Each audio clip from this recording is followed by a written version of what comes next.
Oke guys, selamat datang di podcast Oasis Mic Up bersama aku Inggil Bagus Pramukti yang akan membawakan acara ini. Dan juga kita sudah kedatangan dua tamu spesial dari SMA Bob Kri 2 Yogyakarta. Tepuk tangan dulu teman-teman semuanya. Oke, langsung aja boleh memperkenalkan diri. Dari wanita cantik di sebelah sini ada siapa? Halo, nama aku Fiona Resi, panggilannya Vio dari SMA Bob Kri 2 Yogyakarta. Oke. Halo, nama aku Panggil Indonesia Siregar, biasa dipanggil Kia dari SMA Bob Kri 2 Yogyakarta. Oke, siap. Oke, teman-teman, di podcast kali ini kita akan bahas tentang perspektif anak ambis dan juga anak santai. Untuk anak santai ada Kia di sebelah kanan. Tepuk tangan dulu, anak santai kita. Dan anak ambis ada Resi di sini. Tepuk tangan lagi. Mungkin langsung kita bedah aja ya, gimana kira-kira perspektif dari anak santai dan juga anak ambis di sini kayak gitu. Oke, teman-teman.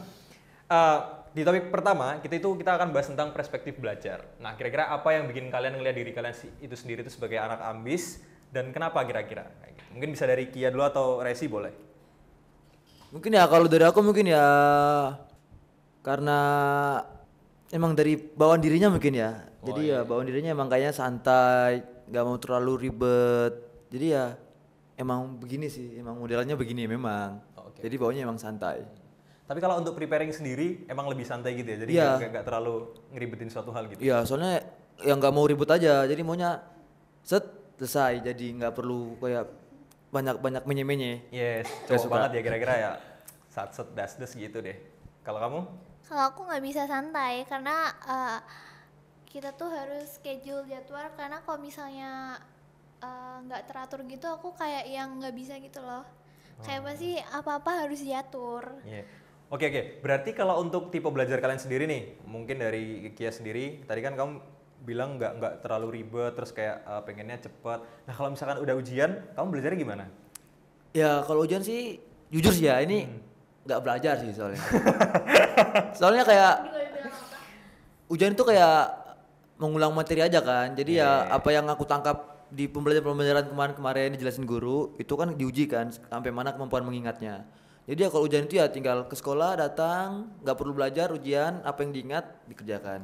Berarti nggak ada kekhawatiran sama sekali kalau wah ini nanti nilaiku jelek atau gimana gitu, nggak peduli berarti ya? Nggak terlalu peduli sih, soalnya kan ya santai aja. Wih, gila. Kalau dari kamu sendiri, Resi? Kalau aku nyicil belajar sih biasanya, karena kan materi-materi yang aku catat tuh biasanya nggak rapi, karena kan aku juga nyatet dari omongan guru-guru kan. Jadi aku nanti rapiin catatanku terus ngulang materi lagi. Berarti kamu mengupayakan semua matkul itu harus bagus gitu ya? Iya. Catatanku rapi tahu. Wih, gila. Nanti boleh kita spill di sini ya? Boleh. Nanti Kak Zara boleh diedit ya? Enggak canda. Kalau dari tipe Kia sendiri, dalam kamu nyatet pelajaran gitu-gitu, kira-kira jangan-jangan kamu nggak nyatet nih? Kalau nyatet ya nyatet, tapi nggak terlalu banyak. Apa yang intinya aja lah, kayak poin-poinnya aja. Jadi nggak kayak apa yang dibilangin guru itu kita catat, enggak.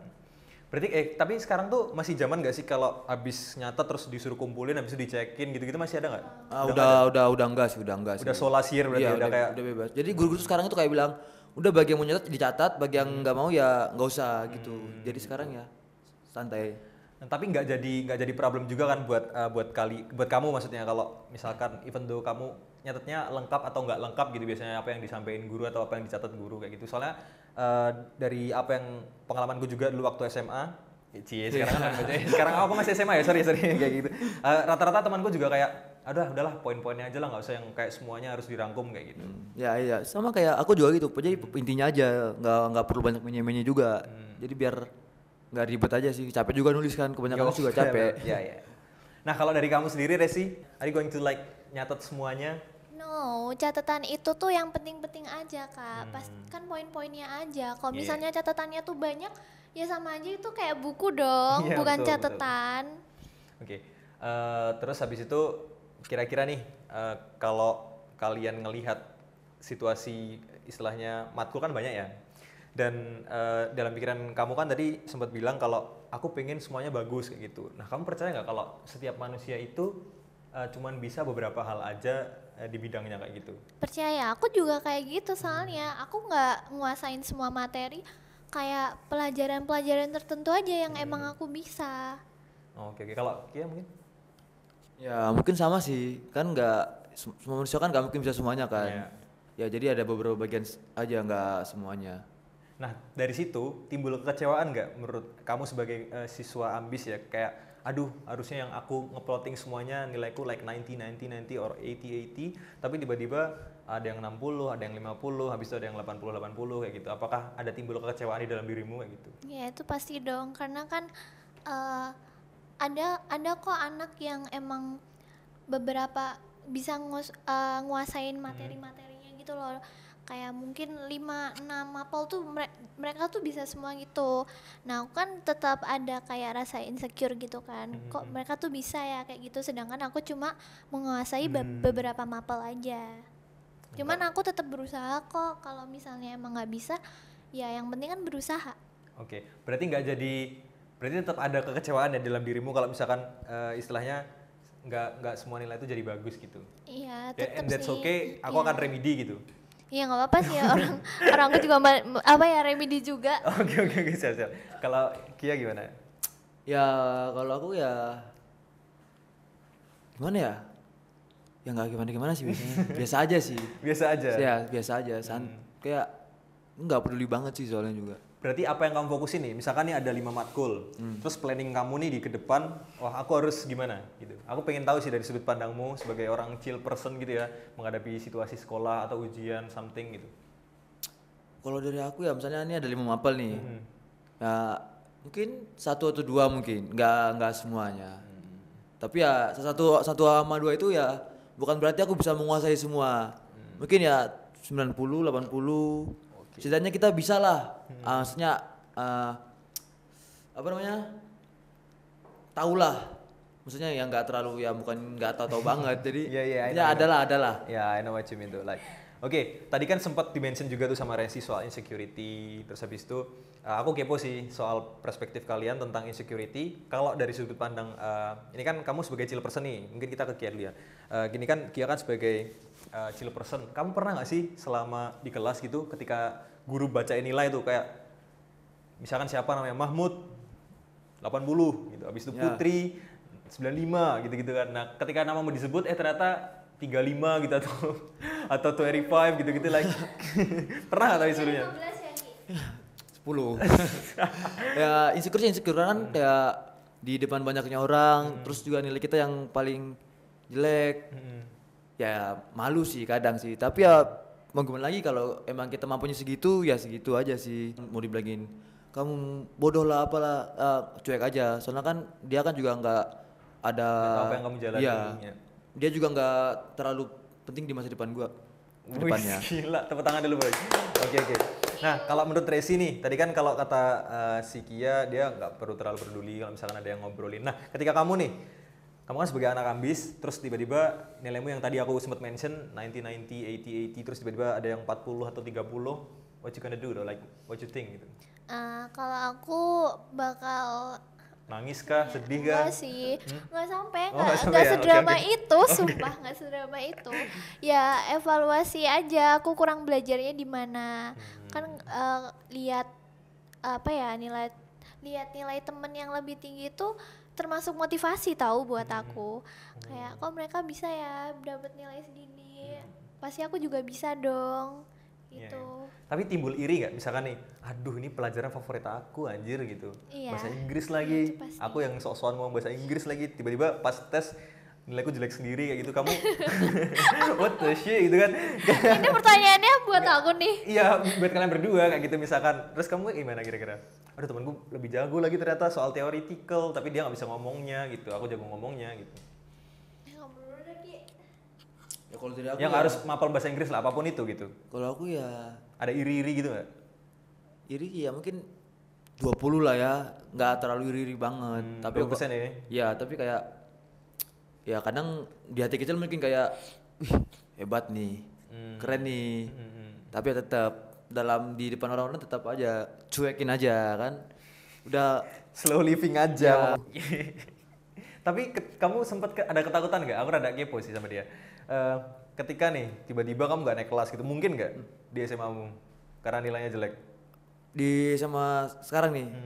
Atau itu malah ketolong sama non akademiknya, bisa juga. Kalau untuk yang gak naik kelas kan mungkin pasti ya kalau misalnya nilainya jelek, apalagi juga di sekolah juga nakal, banyak tingkah, mungkin bisa gak naik kelas. Soalnya kan teman juga banyak yang gak naik kelas di sekolah karena ya polanya sendiri. Oh berarti attitude juga ya, nggak harus? Iya itu juga, soalnya kan zaman sekarang kan sekolah tuh terlalu ketat, semuanya tuh serba harus rapi, A B B C C sekarang. Ya oke. Kalau menurutmu? Kalau menurut apa sih tadi pertanyaannya? Kalau misalkan nih kamu lihat temenmu tuh kayak nilainya paling tinggi, padahal tuh pelajaran favorit kamu, kayak contohnya aku bahasa Inggris, habis itu aduh kok nilaiku lebih rendah ya daripada dia, padahal aku yang paling jago gitu.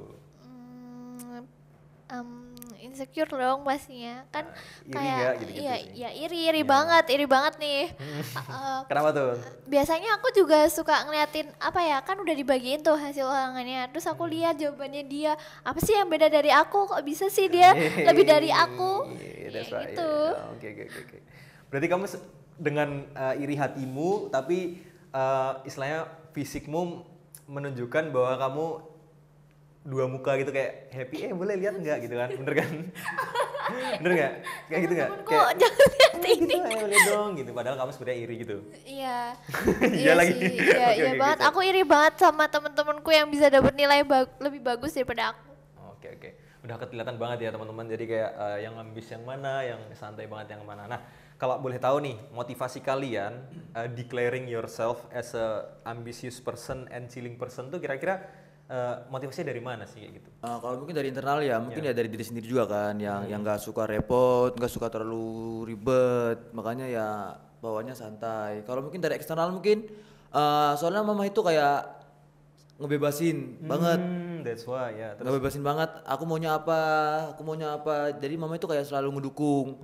Yang penting itu halnya positif. Makanya mama itu kayak nggak terlalu maksa kayak kamu tuh harus belajar gini. Kamu lihat anak sebelah gini. Enggak. Jadi mama itu kayak intinya apa yang kamu suka, apa yang kamu senang, selagi hal positif mama dukung.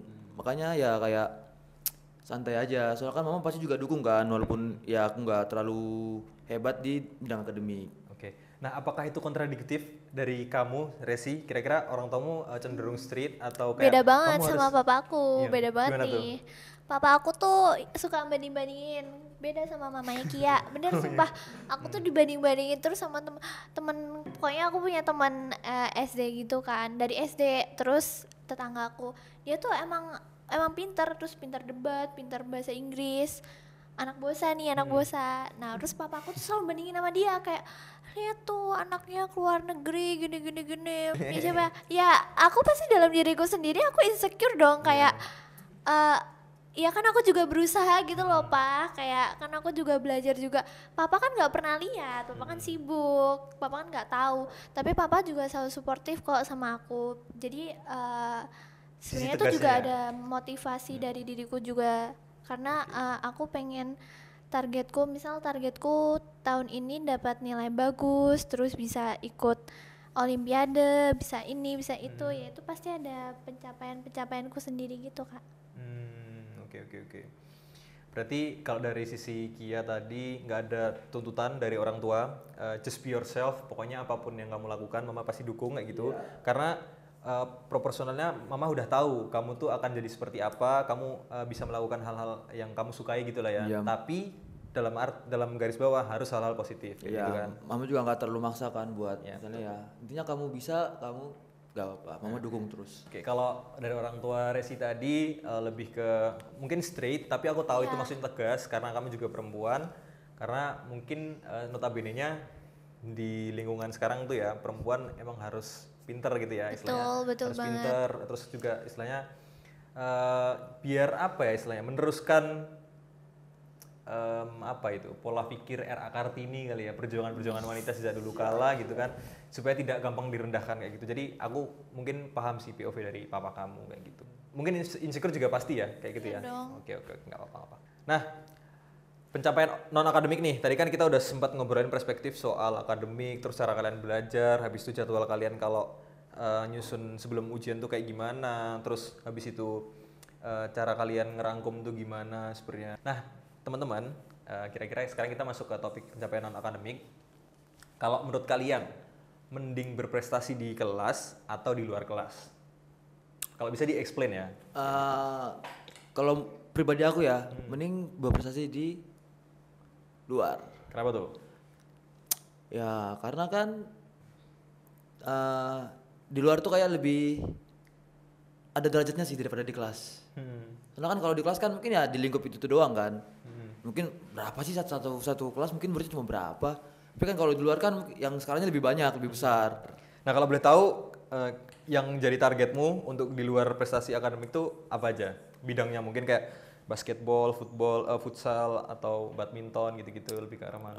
Kalau di luar sih non Apa akademiknya suci? sih kayak mungkin lebih ke musik sih ya. Kemarin juga waktu kelas 10 juga ngikutin lomba musik kan dan puji Tuhan lah dapat juara 3. Yeah, that's right. Terus habis itu ada apa lagi? Mungkin lomba yang baru itu sih ya. Soalnya kan masa perkenalan pas pertama kali datang ke Jogja. Oh, oke. Nah kalau dari Resi sendiri, Lebih ke akademik sih, karena kan akademik kan pasti berguna banget buat di masa depan juga kan Kak. Kayak misal mau masuk kampus nih, pasti mereka juga lihat dong prestasi-prestasi akademikmu tuh apa aja. Jadi aku lebih ngejar ke prestasi akademiknya. Misal kayak ikut olimpiade, pertukaran pelajar. pertukaran belajar, pertukaran budaya. Itu tuh sangat-sangat membantu menurut aku. Terus kayak ikut-ikut lomba itu juga membantu banget. BTW kamu tadi sempat mention ya kalau piala kamu segudang katanya. Ya dong. Nah itu ikut lomba apa aja tuh kira-kira? Itu tuh ini Kak, waktu prestasi aku waktu masih kecil kan, karena masih kecil Bernyanyi masih ada gitu ya? mama papa. Bener gue fotoin ya. Bener gue fotoin. Itu aku itu ada piala fashion show, model, terus habis itu ada nari, ada nyanyi, terus ada bermain piano itu juga ada, terus lu ngejek ya. terus. Pokoknya aku tuh dulu tuh banyak ngikutin kegiatan, terus lomba-lomba tuh kayaknya semua aku ikutin deh. Kalau olimpiade sains gitu-gitu atau IPA, IPS Iya. itu pernah nggak? Pernah. Itu waktu SMP sama SMA. Kalau SMA tuh baru kemarin itu yang OSN Indonesia? bukan se-Indonesia dong. Provinsi? Se-Jogja. Oh Yogyakarta. Se-Jogja. Yogyakarta, iya. Aku ikut ambil yang biologi. Kalau yang SMP tuh aku cuma bahasa Inggris sama matematika. Itu SMP doang itu aku ikutnya. Oh, oke. Tapi menang nggak lombanya? Menang kalau yang bahasa Inggris. Enggak yang di SMA. Enggak. Oh, Ya kan sainganku banyak oh Kak, gitu. sumpah. Biologinya dari mana aja tuh saingannya? Ya dari Yogyakarta kan pasti. Iya, dari Padma. Kan Padma orangnya pinter-pinter ya. Iya. Iya benar. Oh, oke. Terus kamu ngeliatnya gimana waktu kamu kan tadi bilang oh Fatma kan orangnya pinter-pinter ya. Emang anak bodoh nggak bisa sepinter anak Fatma? Itu sebenarnya tuh semua sekolah tuh sama aja, itu tergantung anaknya Kak. Tergantung dari diri sendiri. Kamu kalau misalnya mau udah les nih di neutron, di general operation, di ruang guru, kalau misalnya ini Ganesha ding. Kalau misalnya mau les mati-matian, kalau misalnya dari kamu sendiri nggak bisa menerima materinya, ya sama aja itu. Tapi lesnya. kalau menurutmu Kia, oke thank you ya Resi ya. Kalau menurutmu metode yang diajarin guru itu penting nggak? Penting banget sih. Iya kan? Kadang ada orang pinter tuh yang sebenarnya bisa juga karena anaknya, tapi karena gurunya juga bisa kayak gitu. Jadi kayak ada metode, kalian pernah nggak sih kayak ada kalian lagi belajar nih, terus tiba-tiba ada iklan neutron gitu masuk bentar gitu ngajarin cara ngitung matematika, pernah nggak? Pernah banyak Di kelas pernah kan? Kayak ada bapak-bapak tapi seru dia bawainnya gitu. Iya. Pernah kan? Nah kayak TikTok gitu. biasanya ada sih, TikTok, IG. Nah itu, lewat. maksudku metode yang dia bawain gitu loh, kayak cara ngitung cepetnya tuh gimana. Oh ternyata kalau semua yang dikali 11 tuh di atasnya tinggal ditambahin doang, kayak misalkan 44 kali 11 itu cuma tinggal 4 tambah 4 8, jadi 8-nya taruh tengah gitu, jadi 484 gitu, se-easy itu ternyata kalau. Jadi gimana menurutmu? Ada sih, faktornya pengaruhnya sih ada sih. Kalau misalnya cara guru mengajar ini kadang-kadang bisa berpengaruh sama murid-muridnya. Kayak misalnya pembawaannya nih, kalau pembawaannya kayak guru-guru killer, nah mungkin itu kan mungkin kayak murid lebih kayak ke apa ya, kayak lebih ke malas. Kadang ya juga kalau guru terlalu kayak killer nih, marah-marah terus nih, itu kan biasanya lebih kayak apaan sih, lebih kayak malas kan, apalagi MTK tuh. Tapi kalau untuk aku sekarang kan kayak lebih terima lah, karena emang guru MTK kayaknya lebih asik. Iya. Apalagi zaman sekarang kan guru-guru kan kayak lebih enjoy aja kan. Jadi ya faktor itu ada sih, kalau cara ngajar guru itu bisa berpengaruh ke muridnya itu ada. Kadang sayang banget ya kalau misalkan itu salah satu matkul favorit kita tapi kayak gurunya tuh killer, galak, Iya, itu gampang tuh. marah gitu-gitu, nggak Betul, asik betul. gitu, jadi kayak malas belajar gitu. Ada lagi yang mau disampaikan dari Resi? Aku setuju sih sama Kia kali ini. Yeay, tepuk tangan lu kalian, yes. Baru kali ini ya. Terus habis itu Kadang tuh anak-anak tuh apa ya, kalau misalnya emang males sama gurunya tuh jadi males buat belajar gitu. Itu tuh karena aku juga ngalamin kayak gitu, kayak kok gurunya ngajarnya gini sih. Kadang bahkan kayak ada yang cerita doang, gurunya sih asik, tapi dia tuh kebanyakan cerita bukan belajar. Oh iya, baru mau tanyain kayak tadinya, ya betul. kayak ngapain cerita, mending aku belajar sendiri gitu loh. Kalau misalnya gurunya cerita. Gimana kalau menurutmu? Kalau kadang-kadang ya, ini karena gua santai ya, jadi kayak Iya. kalau misalnya guru-guru kebanyakan cerita kadang seru, apalagi ya kalau misalnya pembelajaran yang gak disuka nih. Oh, dia malah cerita gitu ya? Iya, guru kebanyakan itu kayak kita sebagai murid tuh kadang-kadang di teman kelas nih. Kalau emang lagi pelajarannya kayak gurunya emang lagi nggak bagus nih. Kadang kita bagaimana caranya kita berusaha agar guru itu bercerita, bukan mengajar. Itu kadang suatu kumpulan yang kayaknya lebih wah. Jadi kayak misalnya ketika guru mau jelasin, ada kadang-kadang teman, Bu, ini gimana Bu, gini Bu. Jadi ibu tuh jadi cerita, jadi malah cerita masa lalunya dia, kadang-kadang masa lalu murid-muridnya dia. Jadi tiba-tiba aja udah bel istirahat. Tapi kayak gitu tuh ngaruh banget lah kalau misalnya ulangan, tiba-tiba dia ulangan nih. Udah, kita kan nggak tahu materinya apa aja, orang dia kebanyakan cerita. Ya bener juga sih. Oke, mungkin itu aku pengen tahu pendapat kalian sih tentang pintar itu kategorinya seperti apa. Kadang kita bisa lihat tuh satu siswa di kelas tuh ada yang biasa aja, bahkan kalah sama yang lain, tapi pas dia ikut lomba di luar sekolah gitu kayak malah dia sering juara gitu. Menurutmu gimana? Itu bagus sih. Soalnya kan ya kita kan setiap orang kan yang nggak punya kemampuannya sama kan, jadi ya berbeda-beda kan. Dan kemampuan itu juga mungkin ya nggak semuanya kita bisa. Jadi kadang-kadang kalau misalnya aku bisanya di sini, belum tentu juga Resinya bisanya di sana kan. Jadi ya bagus sih. Soalnya kan aku nih, mungkin Resi suka pelajaran MTK nih. Resi bisa di sana. Belum tentu aku juga bisa di sana. Dan sebaliknya juga, misalnya aku di bidang olahraga bisa nih. Belum tentu juga kan Resi juga bisa di bidang olahraga. Ya betul.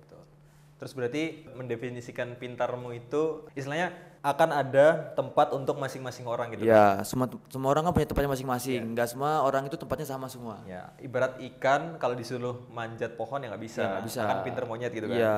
Tapi monyet juga jago berenang gimana tuh? Tapi kan monyet kan tapi kan monyet kan nggak bisa berenang dalam air. Ya betul, nggak akan bisa istilahnya nyelam ya, ngedive Iya. di dalam air. Jadi semua orang itu punya kemampuannya masing-masing. Yeah, that's right bro. Setuju. Ya, Tuhan itu menciptakan manusia tuh Berpasang-pasangan. iya. Loh, kok iya? Aku ngomong iya lagi. iya, Tuhan tuh kenapa? menciptakan manusia tuh pasti ada kelebihannya sendiri, Kak. Oke. Pasti mereka punya bakatnya masing-masing, makanya cari bakat kalian. Ngomong-ngomong soal bakat, ngomong-ngomong soal semuanya, nah rencana kalian nih after lulus SMA, kira-kira kalian mau kemana nih? Apakah ke universitas atau sekarang tuh yang lagi rame kita bisa WHV ke Australia gitu-gitu? Kalau aku rencananya itu aku pengen banget masuk di UGM, itu first love aku sih. Itu universitas first love Kenapa? aku. UGM tuh Kayak- overrated nggak menurut kalian? Iya, Overrated? iya. Tapi kan aku kan nggak boleh ngerantau ya. Jadi dan jurusan kedokteran tuh cuma di UGM sama di di universitas swasta, sedangkan aku maunya tuh di negeri. Makanya aku usahain tuh masuk UGM. Terus aku tuh juga lagi ikut lomba esai buat summer course di Oxford. Aku Wih, S2. tepuk tangan dulu bro. Keren. Kenapa itu? Apa itu gimana? Itu tesnya dari apa? Kamu dapat informasinya dari mana gitu-gitu? Itu dukungan dari sekolah sih. Oh, dengan dari sekolah? Iya, itu programnya NIEC. Berarti semua orang bisa daftar buat Bisa, sampai isi? bisa. Keren banget tuh Oxford University ya. Iya, karena sekolah juga suportif banget ke anak-anaknya. Kalau Kayak- menurutmu gimana? Kamu mau kemana after lulus kayak gitu? Kalau aku sih udah punya planning sih, emang udah dari kelas 11 SMA udah punya planning. Jadi ketika aku lulus SMA ini nanti, aku akan balik ke tempat asalku, yaitu Di mana tuh, kalau boleh tahu? Kalimantan Timur, Oh, Kalti. di IKN, ya. Oh, gitu. Ya, Rencananya mau nyoba ambil pertambangan. polisi. Oh, polisi. Polisi. Kalau semisal bukan rezekinya dari Tuan polisi, mungkin balik ke Jogja, daftar di ISI. Oh, jadi seniman. Institut Seni Indonesia. BTW, kalau kalian tahu preparing dari kelas 11. Kalau dari pandanganku sendiri yang ngeliat kalian berdua yang udah punya preparing dari kelas 11 kayak cita-cita kalian mau kemana, terus kayak tadi kayak kalau dari Kia tadi bilang polisi, terus kalau plan B-nya mau ke ISI, habis itu Resi tadi istilahnya pengen jadi dokter tadi ya? Iya. Dokter? Iya. Emang kamu bilang dokter tadi? Ya dokter. Hah? Dokter hewan kalau nggak salah ya. Pasti orang juga Pengen jadi dokter, UGM kan tadi, UGM juga kayak gitu, habis itu lagi daftar summer course ISEI di Oxford University. Itu kalau misalkan keterima ngapain? itu kalau misalnya keterima ya kayak kuliah di sana kak, kayak mungkin sebulan. Aku November nanti ke Jepang pertukaran budaya. November nanti ke Jepang? Iya. Wih keren banget aja. Masih, Itu masih. fully Masih. funding atau Kalau aku dapet yang special funded. special funded itu berarti dari mana fundingnya? Special funded itu aku dapet yang beasiswanya 8 juta segitu. Terus nanti kita di sana tuh kayak belajar budaya Jepang, terus nanti kita buat book chapter, terus ada webinar juga. So kamu bisa bahasa Jepang? No. Udah belajar of udah course belajar no. dikit-dikit belum? Enggak, tapi bahasa Inggrisnya. Oh, Besok bahasa itu Inggrisnya. lebih ke belajar bahasa Inggrisnya. Tadi kan kalian udah sempet tuh nge-planning kayak istilahnya lulus mau kemana. Tapi sempat ada ketakutan nggak? Kalau misalkan setelah menentukan planning itu, habis itu kayak aduh ternyata salah jurusan nih, aduh ternyata salah opsi nih kayak gitu. Gimana menurut kalian? Kalau aku sih nggak ada ya, cuman aku takutnya tuh nanti tuh nggak sesuai sama yang aku pengenin.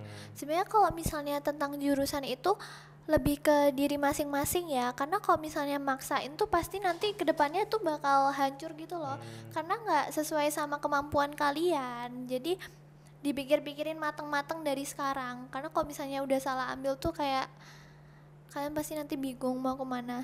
Kalau menurut Kia? Enggak, kalau sih menurut aku sih nggak ada sih kayaknya. Emang kalau dari aku kan emang itu udah dari jauh-jauh hari udah ada di otak.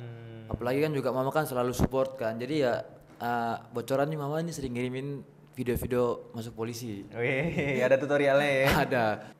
Terkadang kan buat masa depan kan juga butuh pengalaman sih. Pengalaman tuh kayaknya lebih ada istimewanya sedikit pengalaman. Enggak, kalau nilai mungkin ya ngaruh sih, tapi kadang kan kalau misalnya kita kebanyakan materi juga kan nggak bagus juga. Iya, Harus benar. butuh prakteknya di luar gimana. Benar. Kan kita juga biasanya sambil praktek Ki, di laboratorium, kan sama aja itu pengalaman. Gimana tuh ya? Silakan gimana tuh? Gimana sih lo? coba. Itu pengalamannya beda pengalaman. Terus pengalaman yang kau maksud tuh apa? Pengalaman kerja kah atau Ya, nilai pengalaman apa? kayak pengalaman lah res. Mama selalu ngedukung aku kan, jadi ya kadang itu ya emang udah terplanning emang dari sananya memang. Jadi ya mungkin ini udah dari kelas 10 sih pokoknya ya intinya polisi kalau enggak isi udah itu. Berarti nggak ada ketakutan ya? Udah nggak ada ya? Kayaknya emang udah pas di situ kayaknya emang pilihannya itu ke depan sana. Oke, berarti kalian berdua nggak ada ketakutan tadi ya kalau dari jawaban kalian? Nggak Oke, ada oke. sih. Nah, nilai kamu adalah tolak ukur masa depan. Itu gimana kira-kira? Nah aku tadi kayak yang aku bilang kan nilai itu pasti mempengaruhi banget ya. Apalagi kalau misalnya kalian tuh mau masuk ke universitas yang kalian mau, pasti kan ada ada kayak syarat-syaratnya gitu loh. Dan prestasi-prestasi kalian tuh membantu banget, termasuk yang non akademik itu membantu banget. Iya, kalau Kia? Kia tuh anaknya tuh mandiri banget teman-teman. Dia tuh dia tuh selalu berusaha sama kemampuannya dia gitu loh, kayak apa yang dia mau tuh harus gitu, tapi dengan kemampuannya sendiri, nggak dibantu sama orang tuanya. Trust yourself tuh penting nggak berarti? Penting banget, Ini bentuk dari trust yourself nggak Kia? Iya dong. Iya kan? Iya, tepuk tangan dulu buat Kia ya. Tadi udah tepuk tangan buat Resi Keren ya. banget, keren Oke. I think we all agree that kunci sukses sebenarnya tuh ada di tekad ya. Kalau dari obrolan kita kali ini, konsistensi sama effort nyata gitu. Mungkin juga bukan theoretical aja, tapi kita harus istilahnya menjelaskan tentang, bukan menjelaskan sih, lebih tepatnya praktek gitu-gitu ya pokoknya ya. Kita tahu lah kayak gitu. Gitu-gitu. Gitu-gitu tuh gimana Mas? Gitu-gitu. Pokoknya effort nyata daripada teori, bukan kayak gitu. Nah, nilai itu bisa jadi modal awal tapi jangan sampai nilainya gede tapi semangat sama konsistensinya buat berjuang di dunia nyata malah kendor kayak gitu. Oke. Betulnya gokil banget ngobrol berdua sama kalian. Thank you so much atas waktunya. Mau kamu ambis atau chill person, yang penting apa ya? Jangan pernah menyesal akan pilihanmu. Kalau kata Zawin Nur, pernah tahu nggak kata-kata Zawin Nur? Nggak pernah. Misalkan nih kalian udah pilih A atau B, ya kalau pilih A ya A, tapi jangan sesali pilihanmu kayak gitu. Yang jadi masalah adalah ketika kamu udah milih A, tapi setelahnya di akhir kamu gagal terus kamu menyesali pilihanmu kayak gitu. Jadi thanks banget udah dengerin Mic'd Up by Oasis Kreatif Indonesia bersama aku Hinggil Bagus Prabomukti. Sampai ketemu di episode selanjutnya. Bye bye. Bye bye guys. Tepuk tangan dulu dong. Yes.